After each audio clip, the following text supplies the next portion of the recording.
ఇర్మియా గ్రంథము చూడండి ఒకసారి. ఇర్మియా గ్రంథములో 2వ అధ్యాయము 17వ వాక్యం చూసుకుందాం. నీ దేవుడైన యెహోవా నిన్ను మార్గంలో నడిపించుండగా నీవు ఆయన విసర్జించడం వలన నీకు నీవే ఈ బాధ ఎవరు కలుగజేశారు? నాకు నేనే కలుగు చేసుకున్నాను. దేవుడు నన్ను నడిపిస్తున్నాడు క్షేమకరమైన మార్గంలో. దారి తొలగి వెళ్ళాను కానీ నాకు నేనే. అక్కడేమో తెలుసునా, రాగానే దేవుడు యెహోవా నన్ను మారగా చేశాడంది అప్పుడు అజ్ఞానంగా.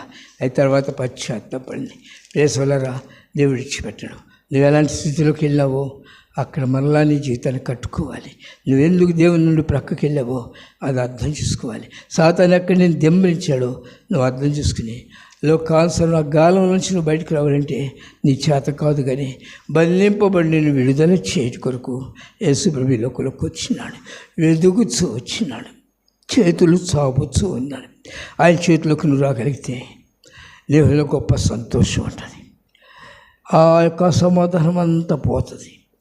ఒకవేళ మీరందరూ సంతోషంగా ఉంటే సంతోషమే నాకు.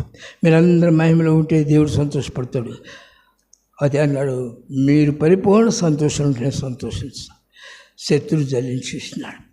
ఆ 2వ మార్గం వెళ్ళినప్పుడు కొంత దూరం వెళ్ళిన తర్వాత ఆ మార్గం ప్రక్కకు వెళుతుంది. గుర్తుపెట్టుకోండి. అంటే ప్రక్కకి వెళ్ళటం అంటే నిరాశలోకి వెళ్తావు. నీ మీద నీకు సంతోషం ఉండదు. నీవు దేన్ని బట్టి నిరాశపడి ఎందుకు నేను బ్రతకాలి, ఏం చనిపోతే ఏమైంది, ఏ మెట్లోకి తీసుకెళ్తారో తెలుస్తున్నా. వీడి 2వ మార్గం అంత దూరం తీసుకెళ్తుంది, మరణమునకు తీసుకెళ్తుంది. నిరాశ రాక్షసుడు వాడి పేరు. వాడి దినదినము నేను బాత్తు కొడతానే ఉంటాడు. వాడి దగ్గర కొరడ ఉంది, ఆ కొరడ తీసి కొడతా ఉంటాడు. ఆ కొరడ కొడుతూ ఉన్నప్పుడు దెబ్బలు తింటున్నాడు, కొట్టి వాడు వెళ్తున్నాడు. ఈయన అక్కడే పడి ఉన్నాడు, యాత్రికుడు, బయటికి రావట్లేదు. ఒక దినాన్ని ఆలోచించాడు, ఎందుకు నేను ఎక్కువ ఉండాలి? దేవునితో ఉన్నప్పుడు, నా తండ్రి దగ్గర ఉన్నప్పుడు సంతోషంగా ఉంది. ఎందుకు ఇక్కడికి వచ్చాను అంటే నేను మార్గం నుంచి ఈ మార్గం క్షేమంగా ఉండాలనే మార్గంకి వచ్చాను, సంతోషంగా ఉండాలనే మార్గంకి వచ్చాను. సాతాను మార్గాన్ని నేను ఎంచుకున్నాను, అందుకే నాకు ఈ దెబ్బలు. అయితే నా దగ్గర ఒక తాళం ఉంది. ఏమి తాళము? విశ్వాసం. ఏమిటి ఆ విశ్వాసము? నా తండ్రి ప్రేమమయుడు, నా తండ్రి దయగలిగిన వాడు, నా తండ్రి కనికరము కలిగిన వాడు. నేను ఆయన దగ్గరికి వెళ్తే నన్ను ఆయన తెలుసులేడు. కానీ నేను ఎందుకు శ్రమలు పడాలి?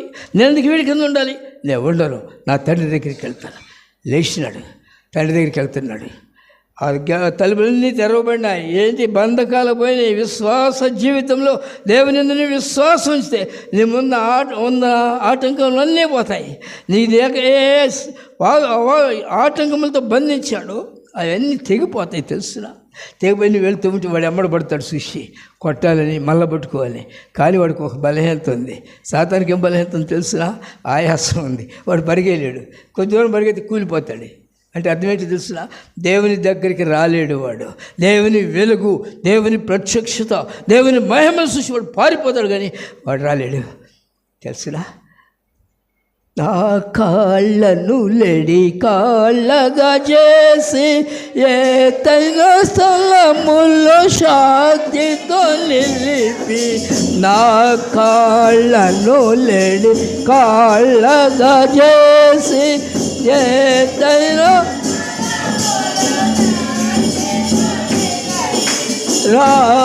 సోదరా, ఆ యొక్క మురికలు నుండి, ఆ యొక్క శత్రువు బంధకాల నుంచి నా కాళ్ళకు బలిచ్చిన లేవనెత్తి క్షయమైన జీవితం నుంచి అక్షయ జీవితంలోకి వచ్చినాడు. ఆయన జీవము కలిగిన దేవుడు. ఆయన నన్ను విడిచిపెట్టాడు. ఇంకెక్కడ వస్తాడు? వాడికి అన్యాయంతగా ఉండలేవు. బంధించినారు, ఎలీషాని బంధించాలని వచ్చినారు. సైన్యంతో వచ్చిన సిరియా సైన్యము. గెహాజీ కూడా భయపడ్డాడు. దేవుని బిడ్డలు భయపడలేదు. ఎలీషా అక్కడ నిలబడ్డాడు. ప్రభా, వీడి కళ్ళు తెరువు. ఎవరున్నారండి? అగ్ని రథములు, అగ్ని గుర్రములు. తెలుసురా? ఇశ్రాయేలు కాపాడువాడు కొనుక్కుని నిద్రపోడు. ఎంత సంతోషమో. కనుక క్రైస్తవ జీవితంలో నువ్వు చిన్న శ్రమస్తే భయపడద్దు. నువ్వు నేర్చుకోవాల్సిన క్రీస్తు స్వభావాలకు ఎదుగులాగా దినము ఆయన దగ్గరికి వచ్చి ఆయన మీద ఆధారపడాలి. యెహోవా నాకు ఆధారము, నేను పరుండి నిద్రపోయి మేలుకుంటాను.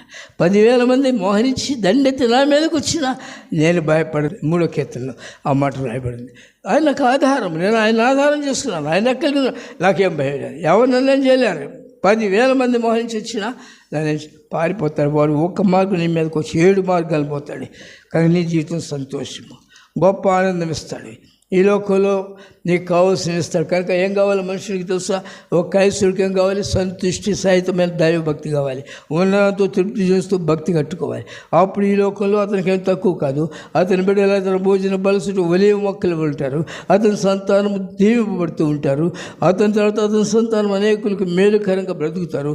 అతడు వెళ్ళి మహిమలో ఆయన ప్రక్కన కూర్చుంటాడు. ఎంత గొప్ప బాధ్యత! క్రైస్తవ జీవితం అంటే తేలిక కాదు ప్రియ సహోదరుడా. క్రైస్తవ జీవితం అంటే ఏదో ఆచారంగా రావద్దు నా ప్రియ సహోదరుడా. ఆయన ఉన్నాడు, ఆయన జీవము గలవాడు, ఆయన సమస్త సృష్టికర్త. నా తల్లి గర్భంలో నేర్పరిచారు, కానీ నేను దారి తొలిగాను. శత్రువులను బంధించి కొట్టాడు, అయితే నన్ను వెతుకుతూ వచ్చాను. ఎందుకు చూసిన దుఃఖంలో నాకు పరిపూర్ణ సంతోషం అని. నేను సంతోషపడితే నా తండ్రి సంతోషపడతాడు. కనుక నాకు సంతోషించి నా తండ్రి దగ్గరికి నేను వెళ్తాను. ప్రియ సోదరా, వెళ్తుంటే దూరంగా ఉండి వచ్చాడు. తండ్రి ఇంటికి వెళ్ళలేదు. ఇంకా మధ్యలో ఉండగానే తండ్రి పరిగెత్తుకుంటూ వచ్చాడంటే తండ్రి నీ వంక చూస్తున్నాడు. ఎప్పుడు నోరు తెరిచి అడుగుతావా, ఎప్పుడు అతడు నా మీద ఆశ పెట్టుకుంటాడా అని చూస్తూ ఉన్నాడు.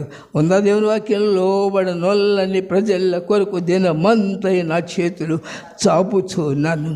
ఆయన చేతులు చాపుచున్నాడు. ఆయన చేతిలోకి వస్తావా సోదరుడు? ఎంతకాలం నీ జీవితాన్ని పాటు చేసుకుంటావు? ప్రభు ఒకవేళ వస్తే నీ గతి ఏమిటి? ఆయన రానై ఉన్నారు.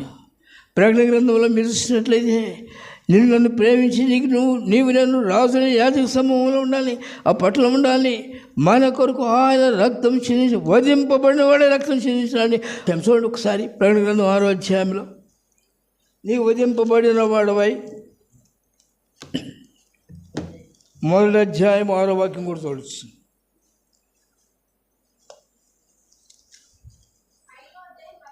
అమ్మా 5:10 చదవండి.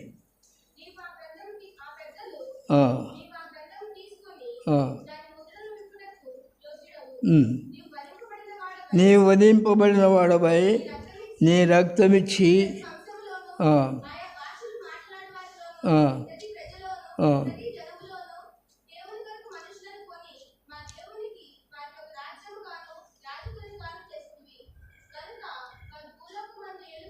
చూశారా? భూలోకంలో వెళ్తారు, భూలోకంలో సంతోషిస్తారు, భూలోకంలో గల్లుగా ఉంటారు. ఈ లోకాన్ని విడిచిన పరలోకంలో ఉంటారు. నీ కొరకు బంధింపబడినాడు. అంత ప్రేమమయుడైన నీవు పరిపూర్ణ సంతోషం బంధింపబడి నేను విడుదల చేయడానికి ఆయన ప్రాణం పెట్టినాడు. నువ్వు ఆయన వెంబడి నడిస్తే సహోదరుడా, నువ్వు దేనికి భయపడవలసిన పని లేదు. ఏమున్నావి లేకపోయినా పర్వాలేదు, నేను చెప్పగలను. యోచించేస్తూ ఉన్నాను. మళ్ళీ ఎప్పుడు ఆహారం దగ్గర కూర్చున్నప్పుడు యోచించేస్తున్నాను. ఈ నా చేతుల ద్వారా నా పిల్లలకు కారం పెడతానికి వెళ్ళేది ఒక దినాన. అయితే ఈ దినమున నన్ను దేవుడు దీవించాడు. కోట్లాస్తి లేదు, ఒకవేళ కోట్లాస్తి ఉందనుకునేవారు. కోట్లాస్తి లేదు, కానీ పుష్టికరమైన ఆహారం తిరగలని శక్తినిచ్చాడు. పరలోకం ఎక్కడో సమాధానం ఇచ్చాడు, సంతోషించాడు. బిడ్డలందరూ సంతోషంగా ఉన్నారు. ఇంకా పరలోకం ఎక్కడో లేదు, మీ మధ్య ఉంది. నరకం కూడా ఇక్కడే ఉంది. దేవుని ఇచ్చిన వాడు రుణ మార్గంలో వెళ్ళేవాడు నరకం చూస్తాడు, దేవునితో ఉన్నాడు పరలోకం చూస్తాడు. వాడి శ్రమలు అన్నగినవి కావు. ఎన్ని దెబ్బలు వచ్చినా, ఎన్ని శ్రమలు వచ్చినా అందరూ విడిచిపెట్టినా పర్వాలేదు. అవునా కదా? నీవు నా ప్రతిమకు మొక్కకపోతే నేను అగ్నిగుండంలో పడేస్తానన్నాడు. ఏమంటే నేపథ్యంలో నీకు పశ్చాత్తరం ఇవ్వాల్సిన చింతే లేదు. నా దేవుడు రక్షించడానికి సముద్రం రక్షింపకపోయినా అన్నాడా? ఉనుక్కుంటూ పోయి మొక్కాడా? లోకంలోకి వెళ్తావా?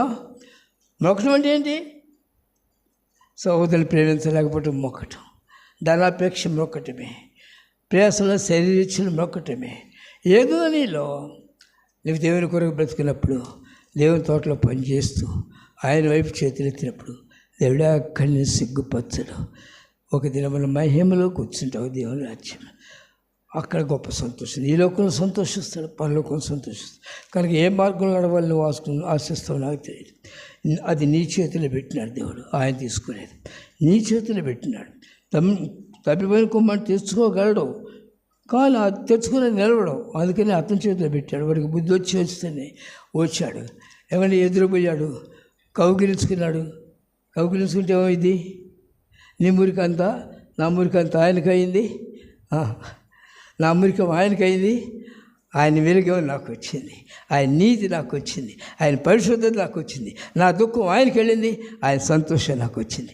ఎంత గొప్ప బాధ్యత సోదరుడా. ఆ తర్వాత తీసుకుని వాటేసుకున్నాడు, ఖచ్చితంగా చేయబెట్టుకు తీసుకుని వెళ్ళి కేకేస్తున్నాడు. పని చాలామంది ఉన్నారు ఆయనకి. ఎంతమంది? కోట్ల దూతల మంది ఉన్నారు ఆయన దగ్గర.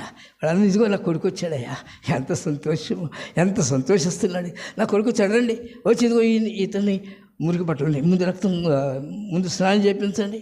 ఎక్కడ ప్రభా? ఇదిగో నా రక్తం ఇచ్చాను కదా, ఆ రక్తంలో కడగండి.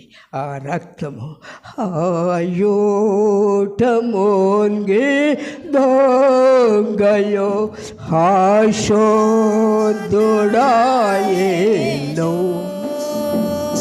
లేలాటి పాపి లేపుడు లేలా